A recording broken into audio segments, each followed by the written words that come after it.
got a whole batch. Okay, welcome coaches to our Kidney Health Coach virtual collaborative. Thanks you all for joining today. So we always like to start off our collaboratives with introductions. So this is our Kidney Health Coach team here at the American Kidney Fund. My name is Ria Suarez. I'm the Associate Director of Public Education, and I will turn it over to Ryan to introduce herself. Hi, everyone. Welcome to today's collaborative call. Good to see you all. I'm Ryan William, the Director of Public Education. I'll pass it to Sana. Hi, coaches. So nice to see you all. My name's Sana. I'm the Public Education Specialist at AKF, and thanks again for tuning in.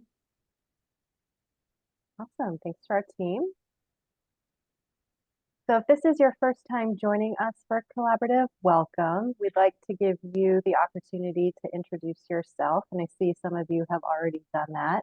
But if you can, please write your name, where you're located, and how long you've been a coach in the meeting chat. And as you're doing that, just to give you some background on our collaboratives.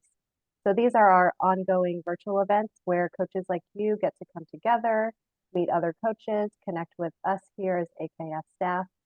It's an opportunity to expand your knowledge in kidney disease and related topics so that you can better support the people in your community that you're educating. And we also want to make sure that the content that we present through these collaboratives is applicable and will best support you. So after today's collaborative, you'll have the opportunity to complete a short evaluation. So please do take the time to complete that evaluation as we use all of your comments to improve these offerings in the future. And let's see, who do we have here? Kelly from New Jersey, Gigi from Indianapolis.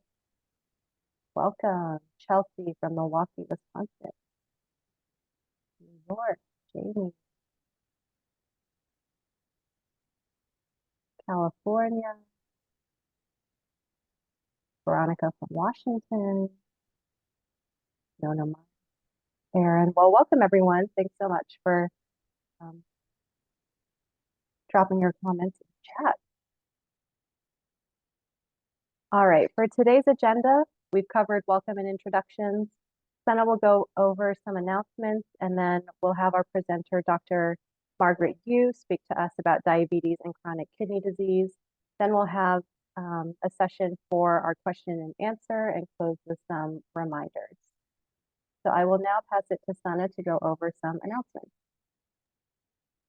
Thanks, Ria. So yeah, before we start today's session, we have a few announcements and new resources we like to share. Next, I will start with our Clear Communication Guide. This is our new resource that's available on the Kidney Health Coach portal, and you can download this guide to learn how to clearly communicate with people about chronic kidney disease, learn why clear communication matters, and also learn some key communication strategies and skills you can use to make sure people understand the information that you share. We also have 2 new conversation starter guides that you can use when you have limited time to share information about kidney disease and you need some general talking points on prevention and managing of CKD. So these are also available on the Kidney Health Coach portal. We encourage you to download them, use them, and share them with your community and network. And then also on the Kidney Health Coach portal, we are excited to share a new Kidney Health Coach guide for healthcare professionals. And you can use this guide to help better understand your patient's background, learn how to tailor your teaching methods, and how to help your patients make better health and lifestyle choices to improve their kidney health. And our new digital badge is available, and we encourage you to download it and display it on your social networks to represent your achievements and contributions as a volunteer kidney health coach, and use it to encourage others to join the fight against kidney disease by becoming a kidney health coach themselves. You can download this badge by going into your Ethos CE account where you first completed the program and go into your course menu, select digital volunteer badge, and you'll find it under your certificate of completion. March is National Kidney Month, and here's a list of activities you can do as a kidney health coach, including post on your social media of some facts, CKD facts, polls, quizzes, try a kidney kitchen recipe and share on social media, get 3 people to become a kidney health coach, share kidney health coach information and kidney kitchen information with your networks, and talk and encourage others to speak to a dietitian. So let us know what you have planned for your activities for National Kidney Month, and we will share them on our social media channels as well. And registration is open for our 5th annual Kidney Action Week, which will be happening March 18th to the 22nd. It's a week-long free series of virtual sessions dedicated to educating, empowering, and informing patients, caregivers, and professionals towards self-advocacy, effective patient-provider communication, and improved health outcomes. You can visit kidneyactionweek.org to see the full week agenda as well as register, and it's completely free and completely virtual, so you can attend from wherever you happen to be. Okay, and with that, we will transition to introducing our guest speaker, Dr. Margaret Yu, who will speak to us today on diabetes and kidney disease. Dr. Margaret Yu is a clinical associate professor of medicine in the Division of Nephrology at Stanford University and the chief of the kidney clinic at Stanford Healthcare. She completed medical school at Stanford University, internal medicine residency at Northwestern University, and nephrology fellowship at the University of Washington, where she also received a Master of Science in Epidemiology. Dr. Yu's research interests include clinical trials for diabetic kidney disease, health disparities in chronic kidney disease, and dialysis-related decision-making. She currently receives research funding from the National Institute of Health and the George Institute of Global Health. Dr. Yu, I'll pass it over to you to start us off. Great. Thank you so much, Sana, for the introduction, and thank you for the invitation to be here. I'm really pleased to be speaking to a group of individuals who actually have, a strong interest and passion for chronic kidney disease. And I want to extend my appreciation for all of the coaches for getting involved in helping our patients. This is a much needed area where we need more people to be informed and interested and educated. So I really appreciate the work that all of you are doing. We should have plenty of times for questions and answers at the end, but, certainly encourage, questions to be dropped in the chat, or if you have questions along the way, please feel free, to interrupt. Like this to be as interactive as possible and as helpful to you as possible. I understand, everybody here has different backgrounds, and it looks like we have coaches who range from having, just started a few months ago to having done this for many years. So, no question is too simple. Please let me know, if there's something that needs more clarification as we go along. Okay, great. So diving in, as for background information, I think most people here realize how extensive of a problem we have with diabetes in this country. So about 38 million Americans are estimated to have diabetes, and approximately 1/3 of these people will eventually develop diabetic kidney disease. So it's a really sizable number of people in our country. Diabetes is the #1 cause of kidney failure in the US, but also this is true worldwide as well. So it's more of a global epidemic, really. And having chronic kidney disease in patients with diabetes is associated with increased all-cause and cardiovascular mortality. So I'll show you in the next slide. We could advance. Great. So I really like the study done by a former colleague of mine at the University of Washington, where she was looking at, how much additional risk is there for our patients who have chronic kidney disease. I think most people know that having diabetes increases your risk for mortality. But I think what wasn't fully appreciated until the study came out was that it's mostly our patients with diabetes and chronic kidney disease. So what Dr. Afkarian did was she linked data from a survey, something called NHANES, which is the National Health and Nutrition Examination Survey. It's basically a national survey of a lot of different chronic illnesses, and includes information about nutrition and diabetes and chronic kidney disease. And so she linked this epidemiologic survey with the National Death Index and looked at the 10-year incidence of mortality.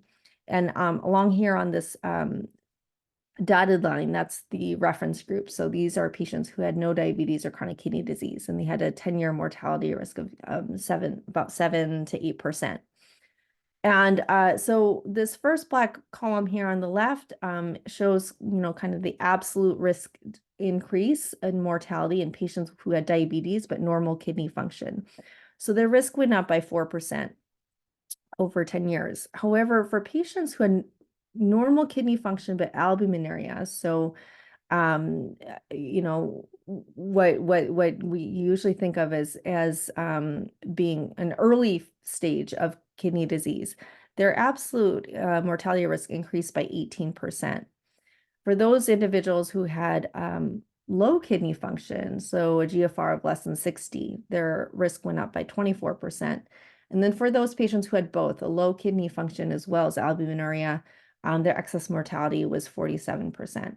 So really, it identifies a very high risk group of patients that we need to pay additional attention to.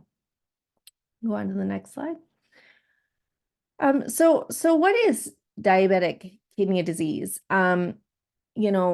Officially, somebody who we know has chronic kidney disease, so they have a low GFR less than 60 or albuminuria for at least 3 months, and where we presume that the primary reason for their kidney disease is related to their diabetes. And so most of the time, we're looking for some prolonged period of having diabetes. In patients with type 1 diabetes, we know that they have to have diabetes for about 10 to 15 years before they'll develop kidney disease related to their diabetes. It's a lot more tricky to know how long somebody's had type 2 diabetes. Most of our patients had been feeling well. Maybe they haven't had regular lab work until they were diagnosed. And so patients can have a new diagnosis of type 2 diabetes, but a duration of disease for probably many years. So it's not unusual then for patients with type 2 diabetes to be diagnosed with diabetic kidney disease at the same time that they're finding out that they have diabetes. And it's really common then to see other microvascular complications, so retinopathy and neuropathy as well. It's not required to have these other complications, but if we have a diabetic patient who has retinopathy and kidney disease, then it's very, very likely then that their kidney disease is being driven by their diabetes. For the most part, just to finish off this slide, for the most part, this is a clinical diagnosis based on the history and whether it fits with the clinical picture that we expect. Certainly, if we had a kidney biopsy, you could, confirm that diagnosis, but it's not common that we'll pursue a kidney biopsy on most of these patients because it's an invasive procedure. It doesn't necessarily change our management for most of the patients. And so if they have a compatible history presentation, we'll give them this presumed diagnosis. Okay, next slide. So just to show the natural history of diabetic kidney disease, on the x-axis here, we have duration of diabetes in years. On the first y-axis, we have the GFR. And if you follow the dotted line here, that's the GFR graph. And so, in the beginning, we actually have this early stage of hyperfiltration, where within the kidneys, they're actually over filtrating and there's extra blood flow to the kidneys. And so we'll actually see normal creatinines and GFRs that are higher than what we might expect. And then over time, the GFR drops. And then meanwhile, following the solid black line here, that indicates what happens within the urine. And we'll see, increased albuminuria. The AER is the albumin excretion rate over time. And so this early phase, these first few years after someone's, been diagnosed, or after someone has developed diabetes, you may see very normal kidney parameters, despite the fact that within the kidney there are changes. And so we call that like a silent diabetic nephropathy stage. And then over the years, patients may exhibit complications related to their kidney disease. So we may start seeing that they have high blood pressure, they get diagnosed with retinopathy, they develop cardiovascular disease. And then ultimately, after a couple of decades of having had diabetes is when they may develop end-stage kidney disease. So patients will ask, what are some of the symptoms of having kidney disease, or specifically diabetic kidney disease? The most common scenario is actually, until they have very, very late stage kidney disease, many patients are asymptomatic. It may manifest in high blood pressure, and sometimes it's hard to know, whether the blood pressure is related to having kidney disease versus if they independently have high blood pressure. And then some patients may have signs of fluid overload, swelling. They may notice the foamy urine, but at the end of the day, it's a pretty silent condition until late stages.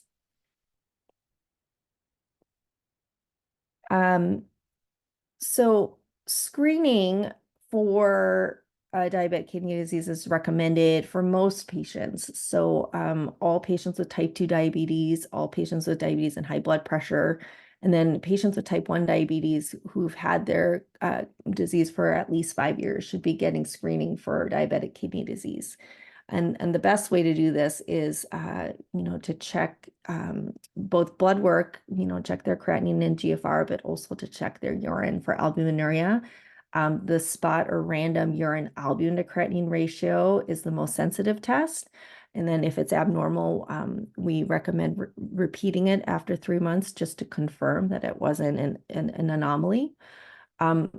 The common urine dipstick that can be done in offices is not as sensitive. So you need a higher amount of albumin, 300 to 500 milligrams per day of albumin for that test to dip positive. And you also get a lot of false positives as well. So we do recommend, to quantify the albumin in the urine with a random urine albumin to creatinine. Okay, so once somebody has this diagnosis, what can you do? And we'll go over different facets of their care, ranging from blood pressure, diet, medications, blood sugar control, and exercise. So lifestyle modifications are recommended for all patients. This kind of across the board, this is going to be, something modifiable that the patients have control over. If they're motivated to change their lifestyle, it can make a big difference.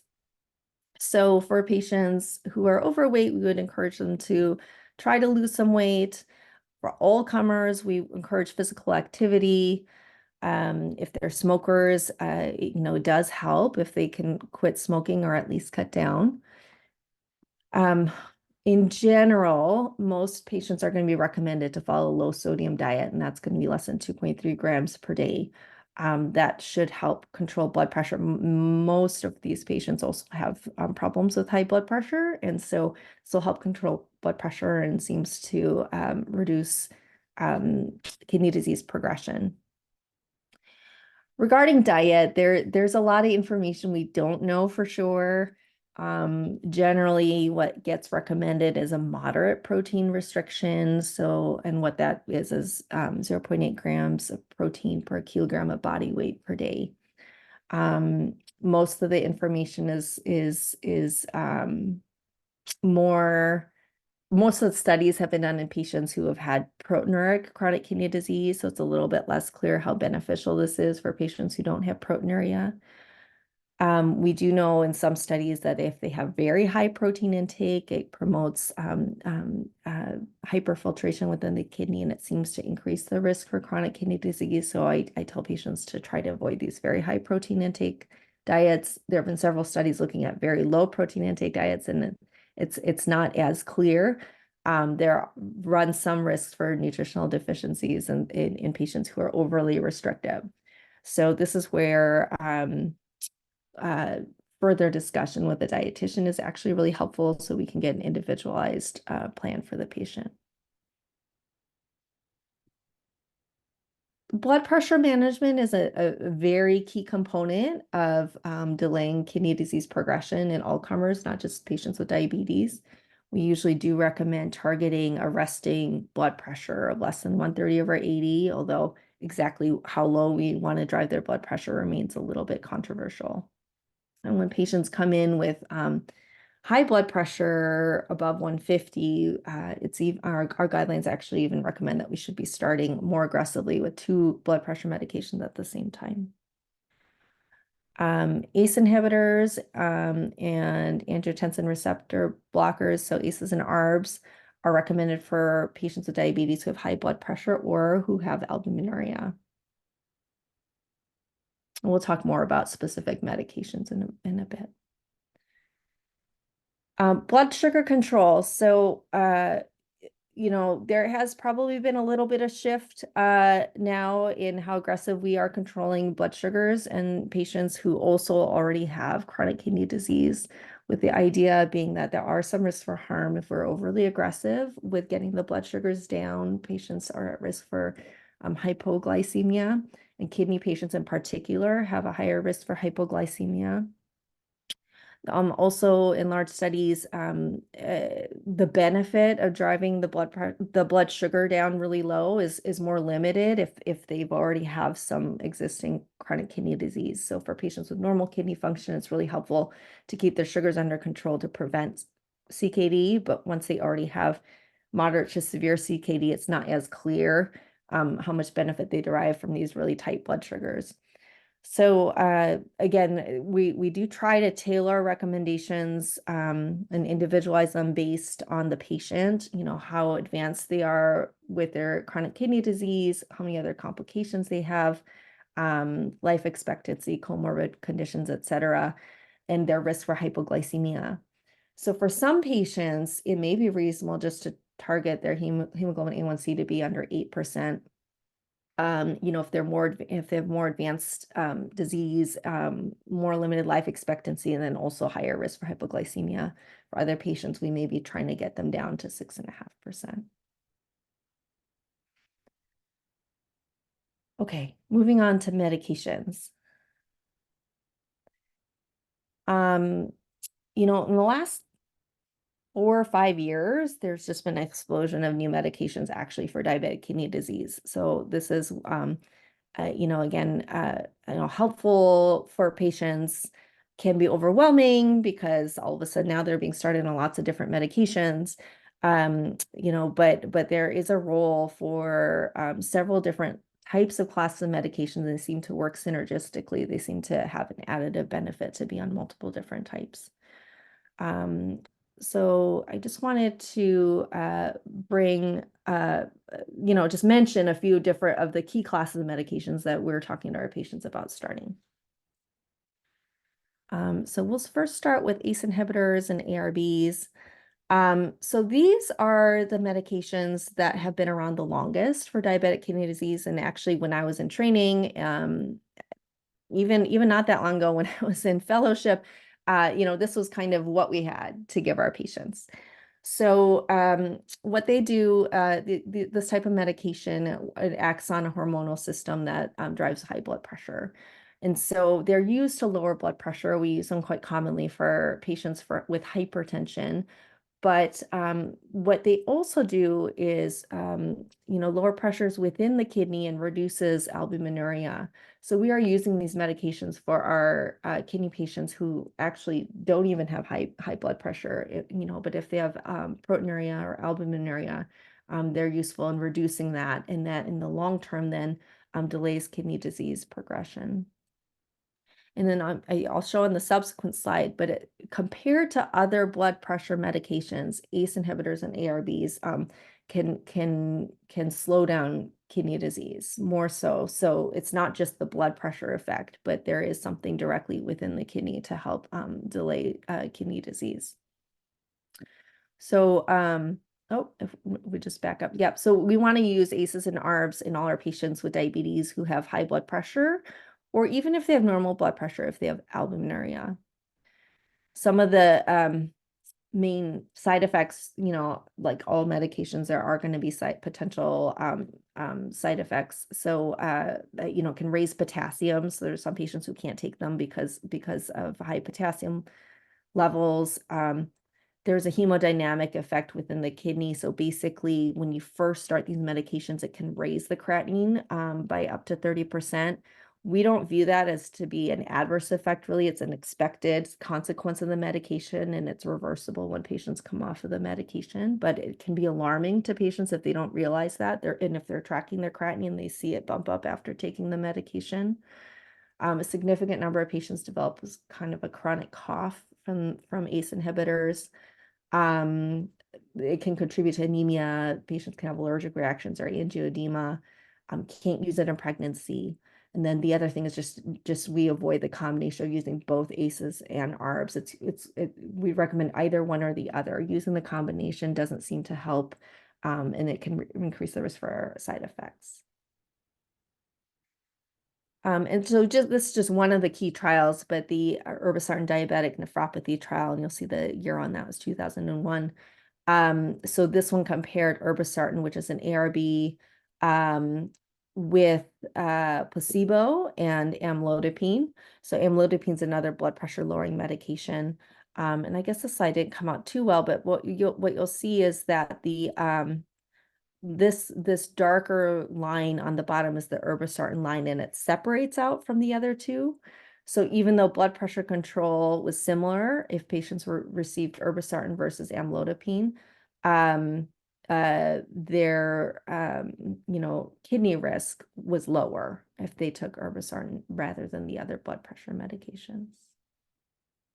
And I'm just sort of seeing in the chat a question about ACE inhibitors. So this is like lisinopril, enalapril, fosinopril. They tend to end with the pril at the end. And then the ARBs are things like losartan is the most common one. Losartan, valsartan, olmesartan. They have that sartan ending to the name. Okay, and then so the next class of medication that's received a lot of attention because it's pretty new, it's just been the last few years, are the SGLT2 inhibitors. So this is sodium glucose transporter type 2 inhibitors. It's a mouthful, but basically what these medications do is they work within the kidney to block a certain transporter. So it blocks the kidney from reabsorbing sodium and glucose, basically. So you're going to lose more sodium and glucose in the urine. And it's been shown to reduce the development of diabetic kidney disease. So patients who had normal kidney function and normal urine, had a lower risk of developing albuminuria or other signs of diabetic kidney disease. If you already have albuminuria, it can reduce that by 30 to 40%. It has a little bit of effect in lowering blood pressure, the hemoglobin A1C, and the weight, and may reduce some of the inflammation within the kidneys. And so just each year that there are more and more studies coming out about the benefit of these medications in kidney patients. And so now we're recommending them in all patients with type 2 diabetes who have diabetic kidney disease, as long as their kidney function is their GFR is above 20. And the reason for that limit is just because it hasn't been studied yet, and the patients with lower and lower GFRs, although that's probably coming. As far as potential side effects, just like the ACE inhibitors and the ARBs, there is kind of a initial bump in creatinine or a drop in the GFR when you start the medication.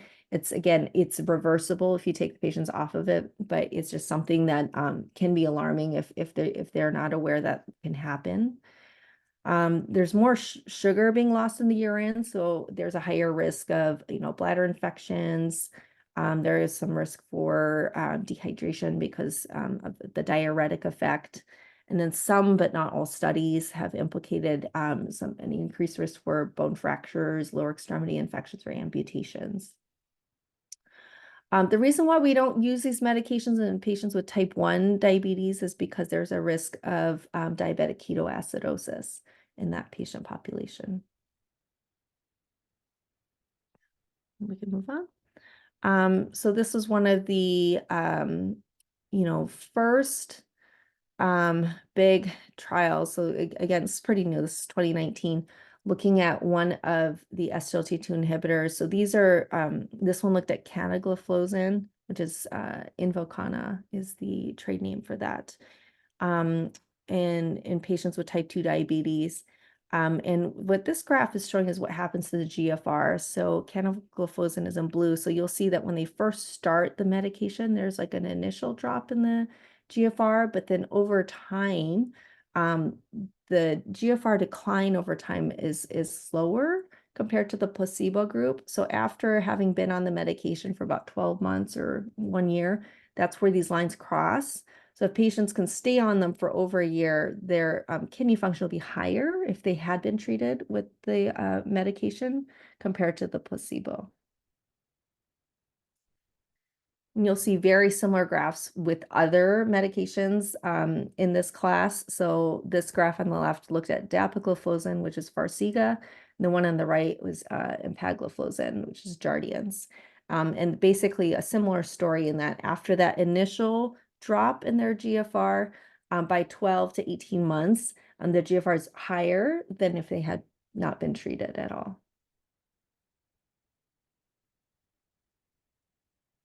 Okay.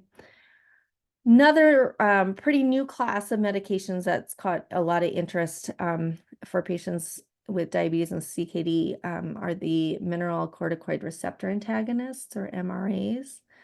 The one that's been around the longest is something called spironolactone. Kind of this next generation was something called eplerenone. And these are both used to help lower blood pressure. And it's been noticed that it reduces albuminuria. Again, within the kidney, there seems to be a reduction in inflammation, oxidative stress, and fibrosis.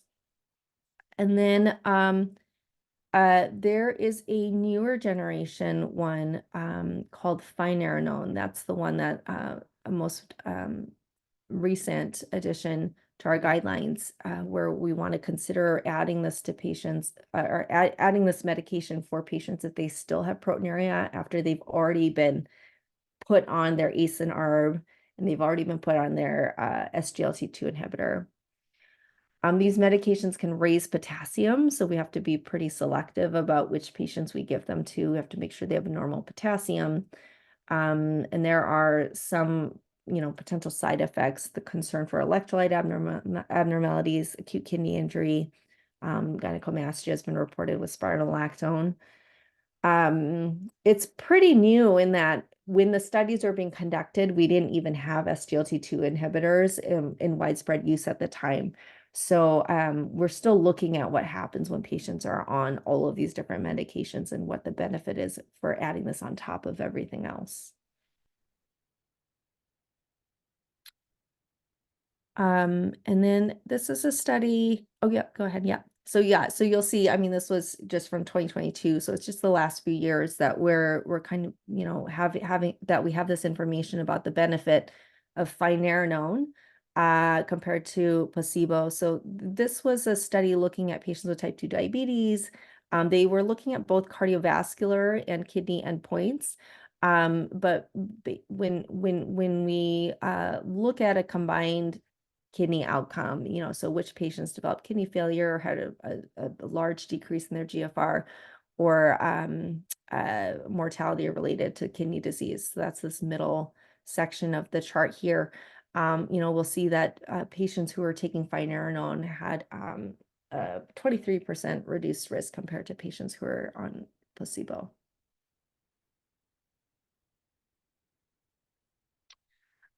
So another class of medications that we're interested in are the GLP-1 agonists, glucagon-like peptide type 1 agonists. Again, a pretty big mouthful here.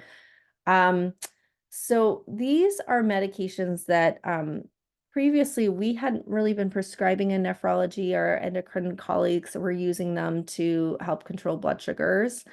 However, what we started to notice in the studies were that patients were having favorable kidney outcomes, that they had less albuminuria, slower kidney function decline. And then in higher doses, we actually see substantial weight loss. So these are medications like Ozempic that, are being used for weight loss. Patients can lose up to 15% of their, body weight when taking these medications. And so, they have a lot of GI side effects. They suppress the appetite, which is how the weight loss occurs, we think. Patients feel more full.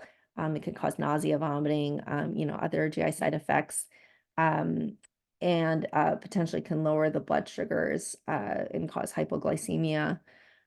But overall, we're now in nephrology very interested in looking at these medications as another strategy to, again, delay chronic kidney disease progression. And so we're recommending these for patients who, for example, if they're eligible, if they need to lose some additional weight, and it's been actually a useful medication to think of, especially when patients are trying to become eligible for kidney transplant.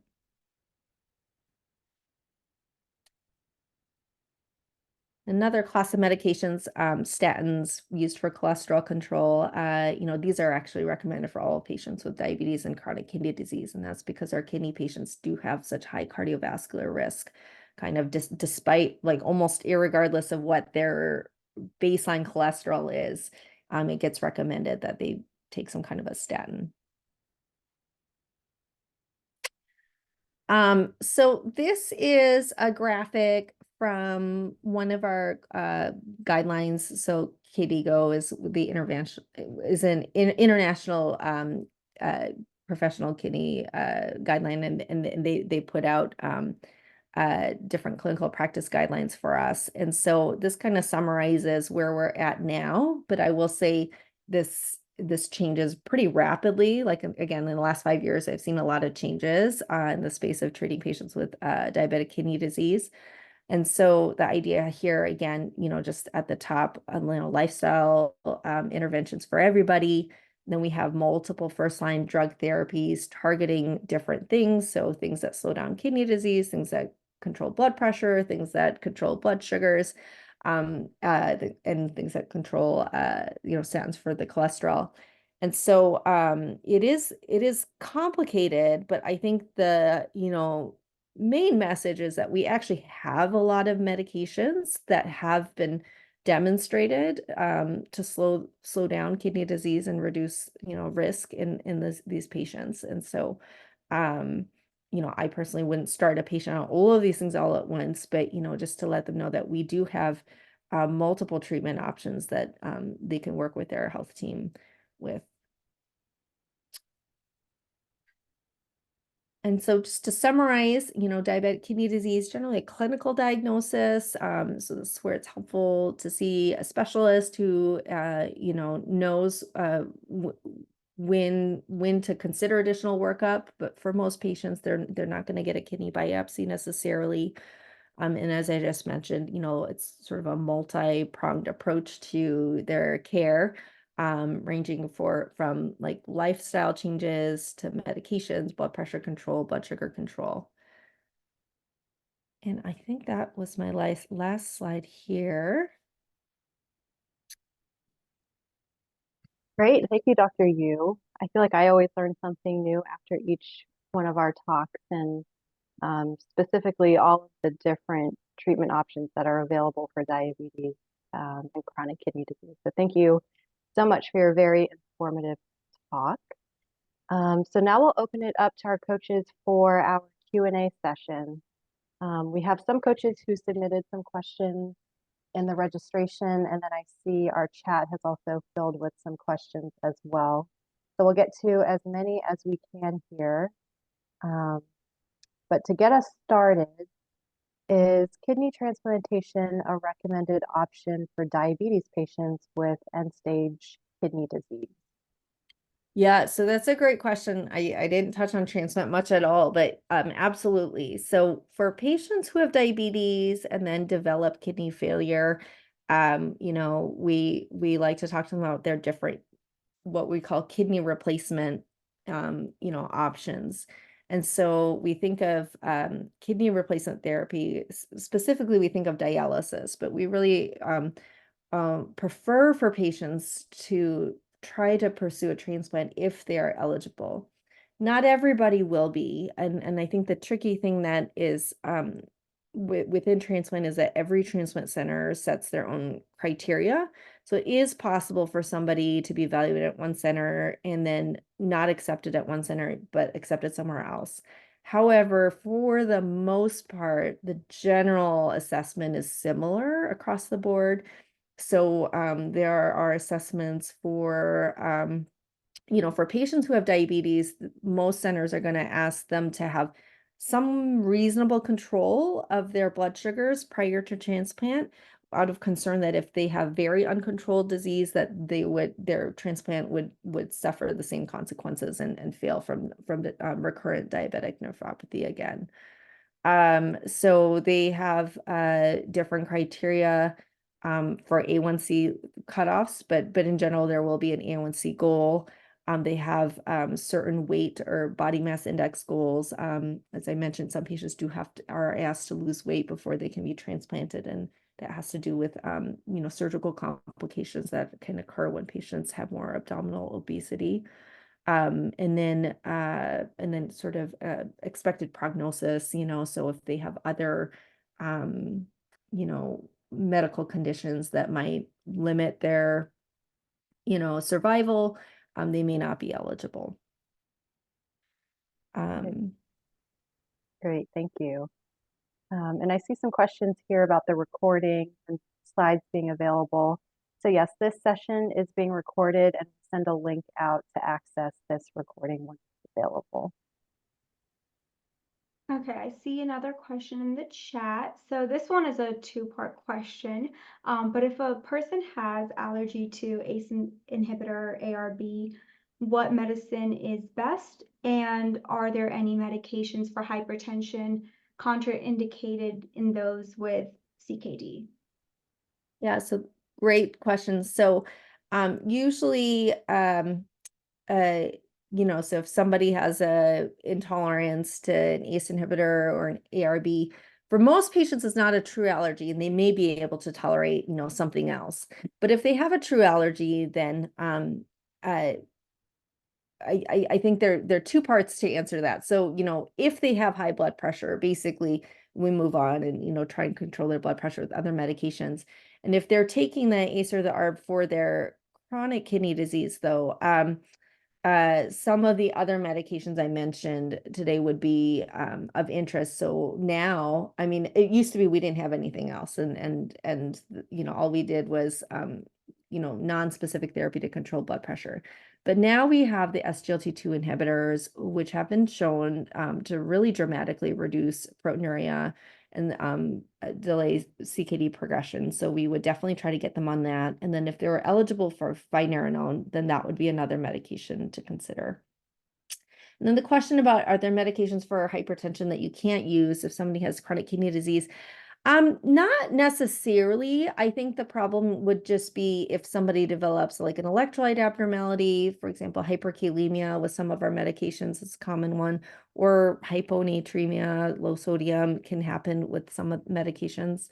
But then the lower their kidney function is at baseline, the more hesitant a patient might be to start something that we know is going to drop their kidney function further. So if someone has a GFR already that's very, very low, they might worry about starting an ACE inhibitor at that point.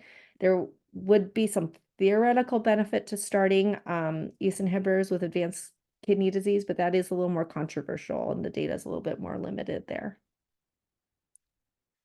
Great, thank you. So we have a question here about organ donation. Can the organs of a person with CKD and or diabetes be harvested in the event that person with CKD and diabetes dies?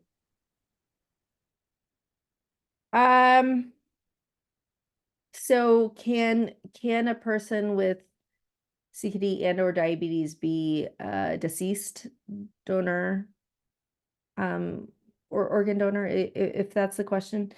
Um, I will be honest, I'm not as certain about the criteria for the deceased donors.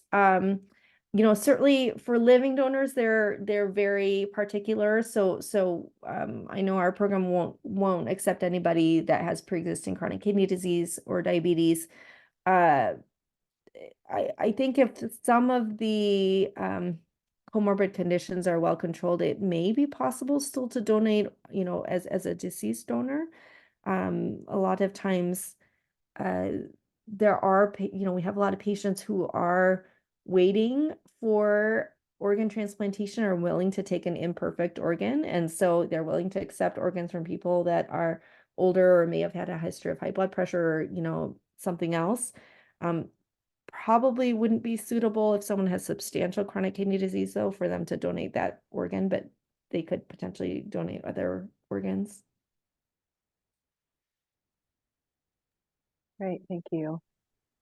Just a more general treatment question for CKD, but are there other options other than transplantation or dialysis to treat patients with CKD? Yeah, I mean, I think until somebody has advanced CKD, so kind of, stage 5 CKD, the treatment strategies are the ones that we've been discussing. So, lifestyle changes and medications. Um, Once somebody has such advanced kidney disease that they are either symptomatic, from waste products that are building up, or they have electrolyte abnormalities or fluid buildup that's not responding to medications, then at that point, their options are dialysis, kidney transplant, or what's been called, it's a few different names, but conservative kidney management without dialysis. So for patients who decide they want to forego dialysis, we would still try to treat their symptoms as best we can with medications, kind of acknowledging that we may not be able to eliminate their symptoms completely. But we certainly would advocate that we continue um, medical treatments, even if somebody chooses that they don't want to pursue dialysis. Great, thank you. Let's see another one here. How common have you seen patients who are using SGLT2 and develop orthostatic hypotension?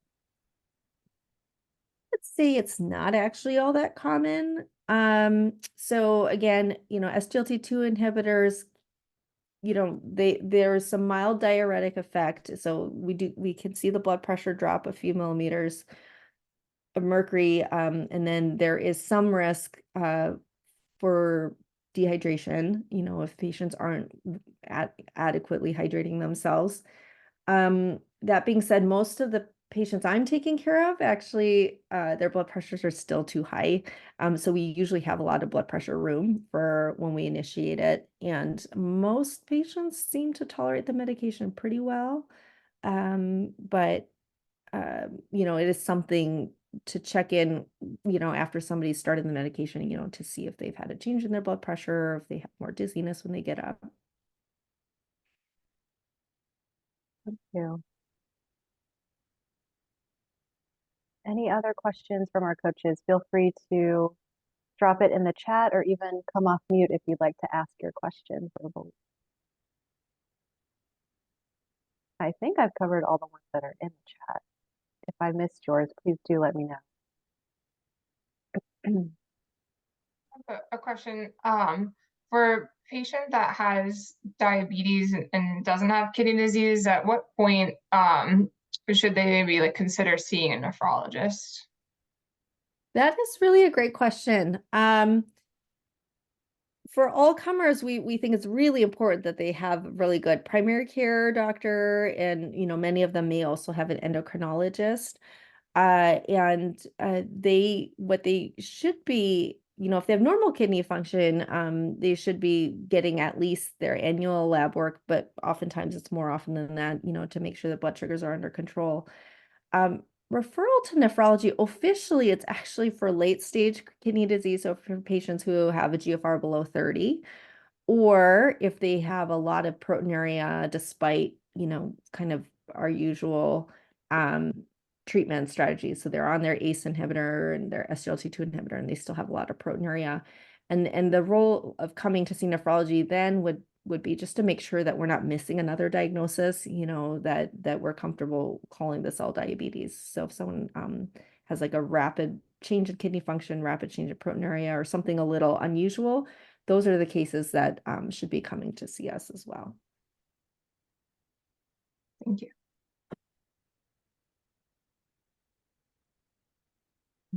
So we have one more comment here. Great presentation. Somewhat out of topic. Can there be some kind of linked diseases caused by microbes likely to bring about CKD? So I don't have a lot of specifics there other than the gut microbiome has been of great interest for a lot of chronic illnesses, including chronic kidney disease. And it is not something that is my area of expertise, but I've heard a couple of different talks where there does seem to be some kind of link there. But I'm not even sure that we understand or know, or understand it. We don't know very much about it yet. But it is an area of active investigation. Great, thank you. Any other questions from our coaches? All right, I think we can move on to our final reminders and closing. Awesome, thank you. Just a few things to close us out. So for a limited time and while supplies last, we are giving away Kidney Health Coach branded t-shirts, tote bags, lapel pins, and our flip charts in Spanish. If you are interested in requesting these items, I will link the form into the chat.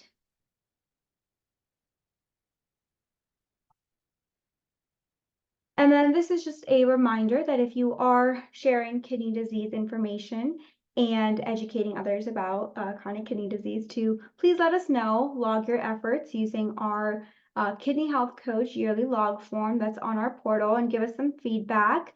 Let us know how your sessions went, if there's any other ways that we can support you in all of the important work that you are doing. And we're going to close out with an evaluation you will see on your screen.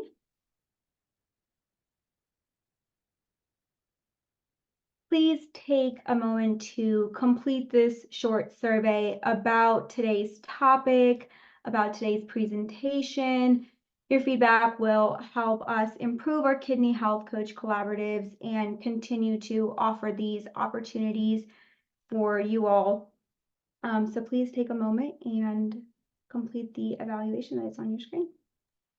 And we'll keep this open even after we end today's call, so don't feel rushed to have to complete it. We'll wait till everyone does complete that. And then just to end, thank you so much to Dr. Margaret Yu for your wonderful presentation today. And thank you to all of our coaches who've joined and participated, and just for all of the work that you do in your community. Thank you so much. So with that, have a great rest of your evening, and please do complete that poll. We'll leave it open as long as people are completing it.